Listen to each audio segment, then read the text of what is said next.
제가 요새 보는 친구 중에 대학생인데 공황장애라고 들어보셨죠? 여러분 연예인병이라고 알잖아요, 요새. 웬만한 연예인 다 공황발작 한 번씩 있으니까. 근데 이 공황장애라는 게 뭐냐면은 그러니까 우리 몸에 비상벨이 켜지는 거예요. 그러니까 죽을 것 같이 무서운. 그러니까 어떤 순간 굉장히 무서워지는데 그만큼 그때 내가 토끼인데 사자가 쫓아올 때 같이 그런 일이 벌어졌다 내가 잘못 착각하는 거거든요.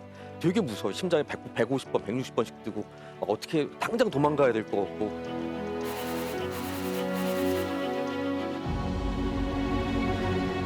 그런 게 굉장히 두려운 증상으로 저한테 온 대학생인데 무지 좋아졌어요. 한두 달 사이에. 그래서 저도 잘 됐네. 사실 공황장애는 굉장히 치료가 잘 되거든요.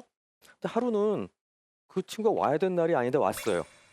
그래서 나는 또 재발했나 보다. 나빠졌나 보다. 만나봤더니 선생님 좀 재발한 것 같아요. 그러는 거예요. 좀 무슨 일이에요? 그랬더니 이 친구가 탁구장에 갔어요. 친구들이랑 같이 탁구를 치러 가서 탁구를 막 열심히 쳤는데 탁구를 치니까 심장이 뛰잖아. 그러니까 자기 재발한 거로 한 거야. 운동을 해서 막 심장이 빨리 뛰는 건데 이 사람 심장이 빨리 뛰는 거는 무조건 고황이라고 생각한 거예요. 근데 똑같은 분이 또 있어요. 같은 고황 장애였던 아주머니가 계신데 친구들이랑 오랜만에 등산을 갔대요. 등산을 가서 산에 쫙 올라가서 굉장히 높은 산에 맨날 가던 산이긴 하지만 동네 뒷산에 올라가서 숨을 헐떡헐떡헐떡 하면서 물을 쫙 마시면서 아래를 내려오다 보니까 정말 후련하더래요. 그러니까 심장 뛰는 게 기분 좋은 거야. 그래서 내가 정말 많이 좋아졌구나라고 느꼈다는 겁니다. 똑같이 심장이 뛰었지만 한쪽은 이걸 엄청난 스트레스가 와서 난 고황발작이 왔다고 느꼈고요.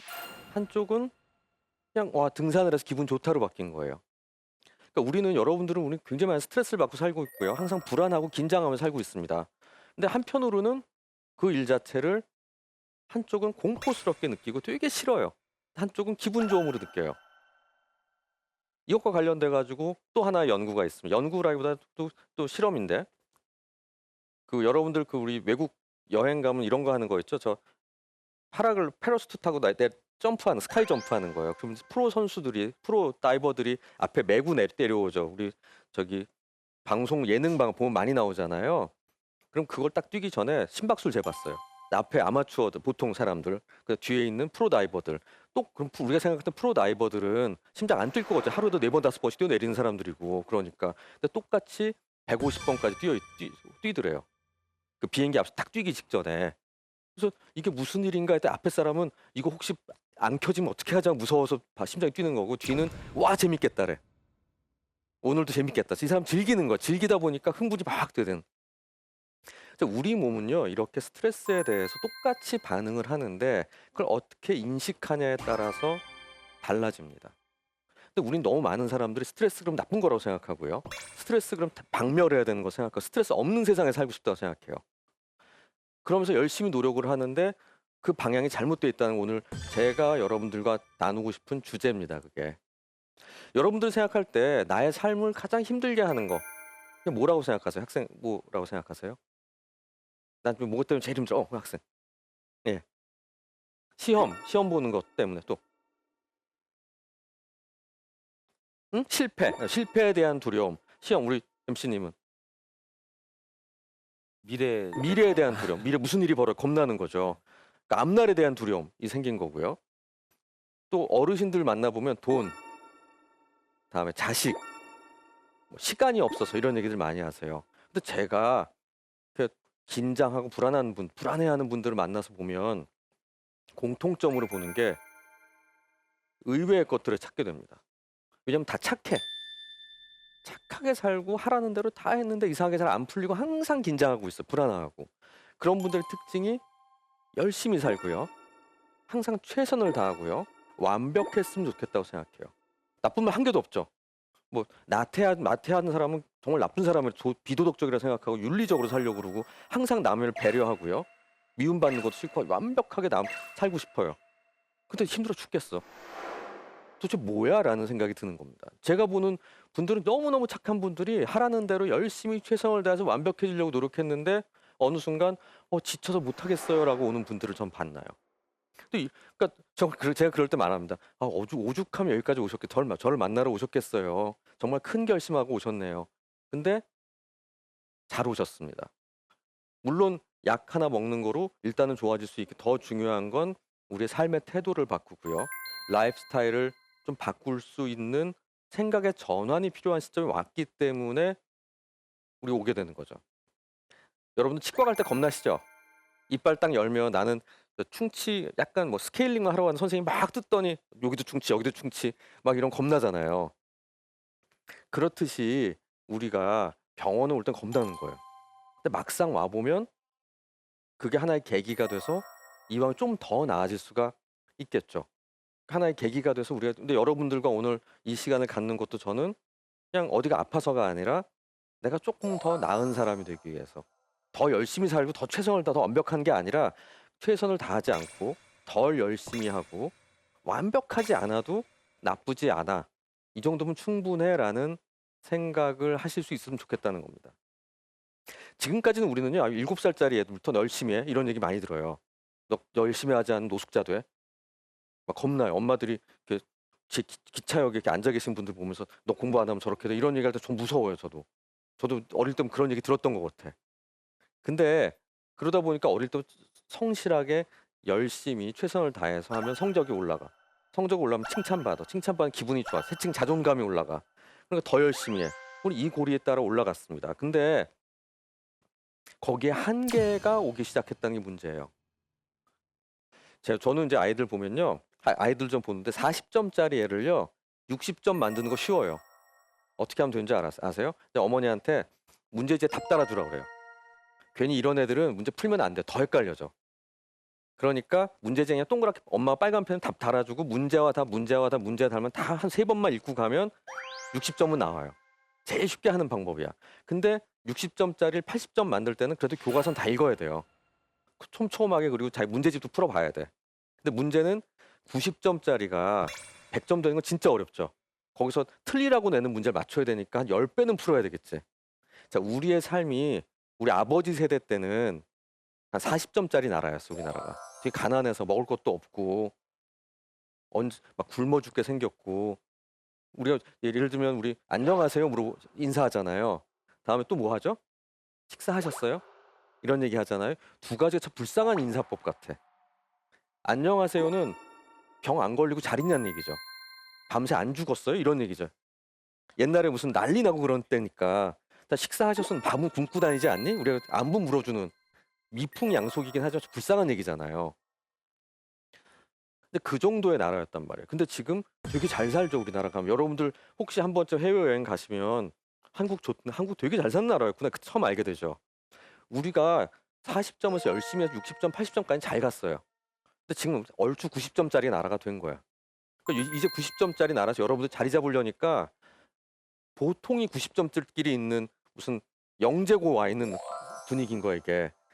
여기서 1점 더 얹으려면 당연히 교과서는 달달 외워야 되고 문제집 다 10권씩 풀고 난이도 뒷자리 문제 다 풀어야지 실수하지 않아야지 1점 올라가. 근데 다 그렇게 하래. 근데 그것도 국영수, 과탐, 사탐 다 하듯이 일도 잘하고 공부도 잘하고 친구한테도 잘해야 되고 좋은 딸이고 아들이어야 된대. 이 모든 것들을 강요하니까 힘든 거예요. 자, 이 얘기는 뭐냐면 이전 어른들은 네가 열심히 안 해서 그래. 우리 애가 머리는 좋은데 노력을 안 해요. 라고 얘기하지만 이미 노력하고 있는 사람은 어쩌란 말이냐. 근데 그 문제는 뭐냐면 평균, 보통 이 값이 너무 올라가 있어요, 지금. 그러다 보니까 그냥 유지해서 저는 보통이에요라는 말, 전 평범해요라는 말만도 참 어렵다는 겁니다. 저는 가끔 그럴 때가 있어요. 당신 어떤 사람이에요? 그러면 전 평범한데요. 되게 괜찮은 사람이네요. 그러면 제가 말도 안 돼요. 라고 제가 대답합니다. 근데 반대로 제가 상담을 쭉 한 다음에 누구씩은 평범한 사람이네요. 라고 이러면 기분 되게 나빠해요. 누가 나한테 평범하다고 그러면 싫은 거야. 그러면서도 내가 나한테 대해서는 전 평범해요. 라고 얘기하고 싶어 해요. 근데 평범하고 싶진 않은 거지, 마음 안에선. 뭔가 우월하고 잘하는 게 있길 원해요. 그러니까 그런 마음들이, 욕망들이 있기 때문에 더 무서운 겁니다. 그러니까 어느 순간 벽에 부딪히면 이 길이 아닐 수도 있고요. 지금 난 충분히 했으니까 요 정도 선에서 멈춰야지라고 생각을 해야 되는데 열심히 최선을 다해 더 노력해야 되고 완벽해야 되라는 그 생각 때문에 우린 멈추질 못해요. 만약에 우리가 좁은 비탈길인데 옆에는 논두렁이고 그 길을 자전거 타고 간다고 생각하면 힘들어 죽겠어. 근데 세울 데가 안 보여. 그럼 우리는 무작정 밟을 수밖에 없는 거죠, 그걸. 마치 그렇게 가고 있는 것 같아요. 그러니까 지치는 거예요, 사람이. 지치는데 멈출 수도 없어. 왜 멈췄다가 넘어지게 생겼으니까. 그래서 점점 가팔라지는 것 같아요. 지금 우리 여러분들이 살고 있는 세상이 지금 저는 그렇다는 생각이 들어요. 그러니까 무섭고 두려운 마음을 항상 가지고 지내게 된다는 겁니다. 그래서 자기 자신이 생각하는 이 정도는 해야 되라는 공간이 점점 올라가니까 내가 생각하는 정상의 기준치가 점점 올라가겠죠. 그러니까 저는 요새 만나는 분들 중에 60대 초반인 어르신이라 보기엔 너무 젊은 분들이죠. 이분들이 이제 은퇴하시고 정신과로 오세요. 왜요? 그러면 자, 치매 걸린 거 같대. 그래서 검사해 보면 너무 잘해. 그러니까 대학 나오시고 자기 사업하시거나 회사 다니시 이제 퇴직하시는데 내가 옛날에 핸드폰 번호 10개씩 외웠는데 지금 5개밖에 못 외운대요. 저는 3개도 못 외워야 그래요. 근데 이분들은 그런 거야, 마음이. 그래서 꼭 검사하면 다 정상이야. 근데 자기는 옛날 같지가 않다는 거죠. 자, 이 얘기는 뭐냐면 건강한 사람이 자기를 비정상이라고 느끼고 있는 거죠. 그러니까 정상 범위 안에 있지만 이미 건강하던 사람이 살짝 떨어진 거를 자기는 비정상이 아닌가 생각하고 있는 거죠. 저는 그렇게 말씀드려요. 이럴 때 당신은 굉장히 좋은 스포츠카 같은 걸 타고 다녀서 툭 하고 차를 밟으면 160km까지 그냥 나가던 차였는데 이제는 차가 한 10년 돼서 120km밖에 안 나가. 하지만은 고속도로도 다닐 수 있고 시내도 다닐 다 다닐 수 있어요. 그러니까 좀 보통 차예요. 다만 아주 좋은 차가 아닐 뿐이야. 근데 자기는 그 차가 의미가 없다고 생각하는 거죠. 그거는 생각을 바꿔야 되는 거지. 이 차를 다시 160km 가는 차로 바꿀 수 있는 건 아니죠. 노화니까.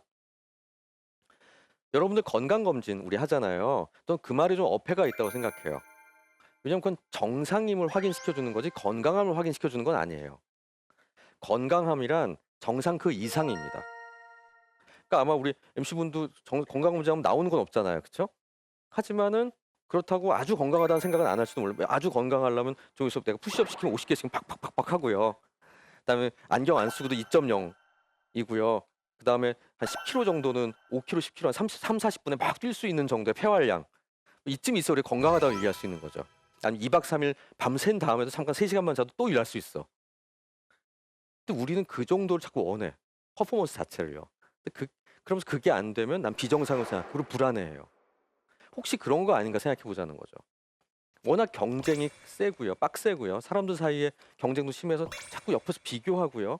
그러다 보니까 내가 생각하는 정상 기준이 너무 올라갔어. 보통과 평균이 올라가다 보니까 안심이 안 되는 거예요. 이 정도 해놓지 않으면. 우리 어머니들이 손님 치를 때 꽉 채워야지 속이 편하신 분들 있죠. 실제로는 정말 손도 안 갈 걸 음식들인데 그런 마음인 거야. 그냥 정말 생각해 보면 뭐 불고기 하나, 김치, 반찬 한두 가지랑 찌개 하나 정도 있어도 충분히 맛있을 수 있는데 손님 온다고 잔치상을 너무 지나치게 차려서 버리는 음식이 반이야. 혹시 우리가 그렇게 살고 있는 건 아닌지. 그러니까 지치고 피곤하겠죠.